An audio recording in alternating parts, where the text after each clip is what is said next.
نكمل بالفيديو الثالث من حل المعادلات التربيعية. عندي الطريقة الثالثة في حل المعادلات التربيعية اللي هي طريقة الأقواس. إذن الطريقة الثالثة اللي هي طريقة الأقواس، وبتكون فيها شكل المعادلة رح بيكون عندي على الشكل التالي: a بx مربع زائد bx زائد c. إذن شكل المعادلة رح بيكون a بx مربع زائد b بx زائد c. طريقة الحل رح بنشوفها مباشرة على المثال عندي هون اللي هو x مربع ناقص 2x ناقص 15 ويساوي الصفر. فأنا بشوف أول شيء الطريقة الأولى الطريقة الثالثة احنا عم نحل فيها. رح بنشوف أول خطوة اللي هي نفرض المعادلة على قوسين ونقسم x مربع. رح نحط الأقواس.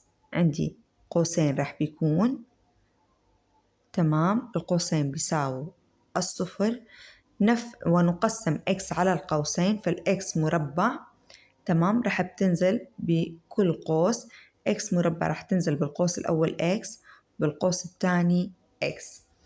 الحين الخطوة الثانية هي نضع الإشارة الأولى كما هي في القوس الأول، فمعناها الإشارة هي سالبة فرح بنحطها ناقص. هاي هي الإشارة الأولى نزلت كما هي. الحين بنعمل ونضع ناتج ضرب الإشارة الأولى بالثانية في القوس الثاني. الحين السالب ضرب السالب هون هو موجب، فمعناها رح بحط بالقوس الثاني موجب. فهلأ أنا بدي أبحث عن عددين. تمام، رح أبحث عن عددين ناتج ضربهم لازم يكون 15 وناتج جمعهم أو طرحهم هو 2. تمام، ناتج ضربهم هو 15 وناتج طرحهم هو 2. شو هن الرقمين اللي إذا ضربتهم أنا ببعض بيطلع عندي 15؟ عندي 5 ضرب 3. 5 ضرب 3 بيساوي 15. أنا خليني أقول هي ناقص 5. تمام، سالب 5 ضرب 3 موجب بتساوي ناقص 15، وبالفعل هذا هو الرقم المطلوب عندي، ناتج ضربه هو ناقص 15. وناتج جمعهن أو طرحهن هو 2 لازم يكون عندي. فعندي أنا الحين ناقص 5 زائد 3 بيساوي كم؟ نضع إشارة العدد الأكبر ثم نطرح، فبيساوي سالب 2، وبالفعل أنا عندي هون العدد هو سالب 2. فمعناها أنا بدي عددين ناتج ضربهم هو 15 أو إنه سالب 15 وناتج جمعهم أو طرحهم سالب 2.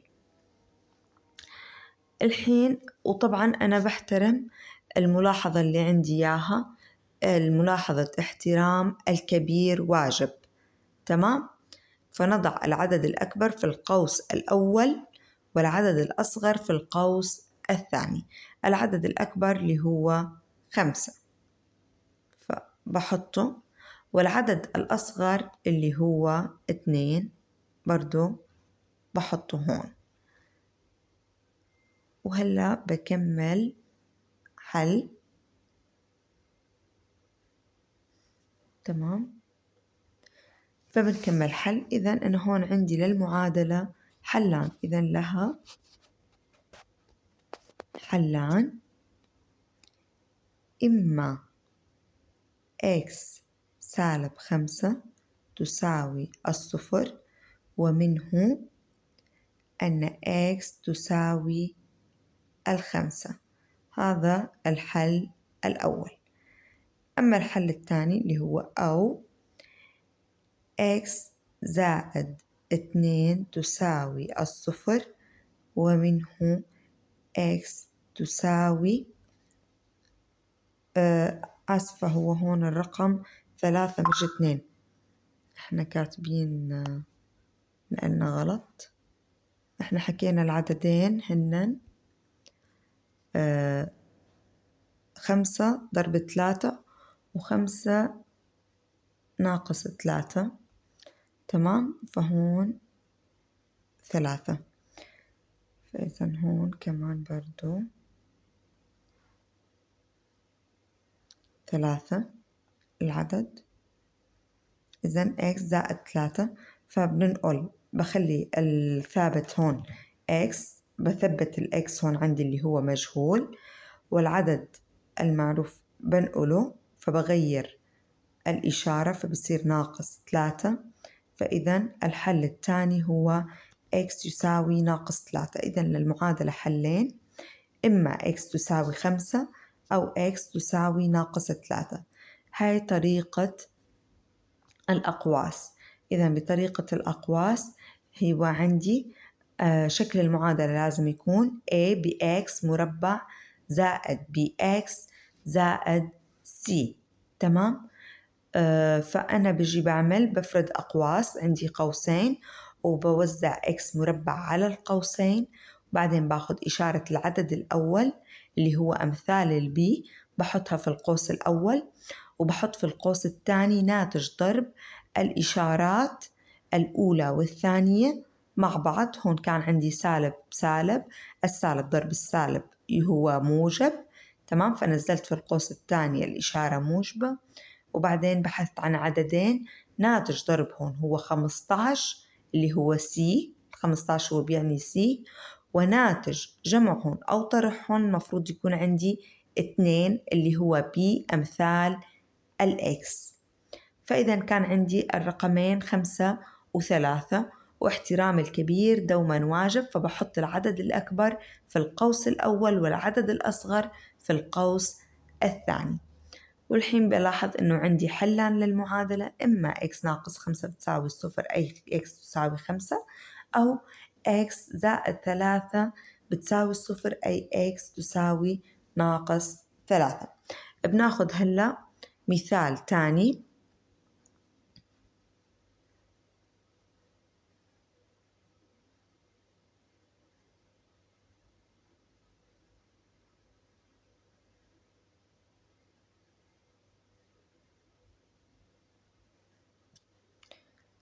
تمام، احنا هناخد المثال الثاني اللي هو x مربع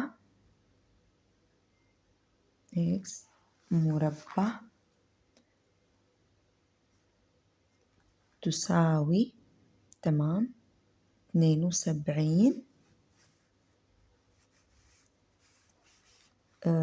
أو لا ماشي. إذا x مربع تساوي 17 x ناقص 72. أول خطوة لازم أعملها قبل أي شيء ما أبلش فيه، بدي أضبط شكل هاي المعادلة لشكل معادلة تربيعية.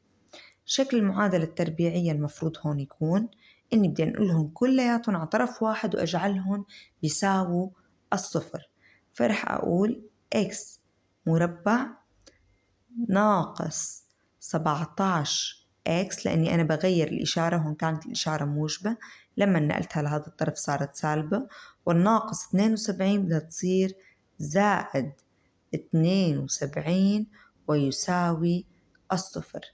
شكل المعادلة هو من شكل a بx مربع زائد أو ناقص b بx زائد c. هلأ هون كيف بدنا نحلها؟ طريقة الأقواس طبعا. فبحط أنا الأقواس تبعي، بحط يساوي الصفر، بفرد الإكس مربع على الأقواس، تمام. فبتصير تنزل إكس بكل قوس. الحين بنزل الإشارة الأولى اللي هي سالب، هاي اللي عند ناقص 17 إكس، نزلتها. والحين السالب ضرب الموجب، تمام، اللي هي طبعا نحن عم نحكي عن هي الموجب وهذا السالب، ناتج ضرب السالب بالموجب هو سالب. تمام؟ فإذا هلأ بدي أبحث عن عددين ناتج ضرب هدول العددين المفروض يكون عندي 72 وناتج جمعهم أو طرحهم لازم يكون عندي 17. تمام؟ طيب إيش هن الرقمين اللي ناتج ضربهم 72 وناتج جمعهم هو 17؟ طبعا لازم هون أكون أنا حافظة جدول الضرب عشان السرعة وبعتمد على حفظي لجدول الضرب. أنا عندي هون رقمين اللي هن 8 ضرب 9. 8 ضرب 9 بيساوي 72. تمام؟ وبنفس الوقت 8 زائد 9 بيساوي 17. فإذا الرقمان اللي أنا بدي إياهم بدي أستخدمهم هن 8 و9. تمام؟ واحترام الكبير واجب، فإذا رح أحط أول إشي في القوس الأول هو 9 وفي القوس الثاني هو 8. تمام؟ فهلأ بقى بشوف حلول المعادلة. فهون إذا بيكون عندي حلان للمعادلة، إذا لها حلان. تمام؟ إما الحل الأول وهو x ناقص 9 بيساوي 0، فمنه بجد إنه x تساوي 9. تمام؟ الحل الثاني اللي هو أو، تمام، x ناقص 8 بيساوي 0، ومعناها x بتساوي بنقول ناقص 8 على الطرف الثاني فبصير عندي x بتساوي 8. إذن فهون عندي أنا كان حلين. تمام؟ الحل الأول اللي هو x تساوي 9، والحل الثاني اللي هو x تساوي 8. تمام؟ هيك نحن بنكون حلينا مثالين بشكل كتير مفصل، وإن شاء الله إن شاء الله إنه بيكون الشرح واضح، وأي سؤال فيكم تكتبوا لي بالكومنت.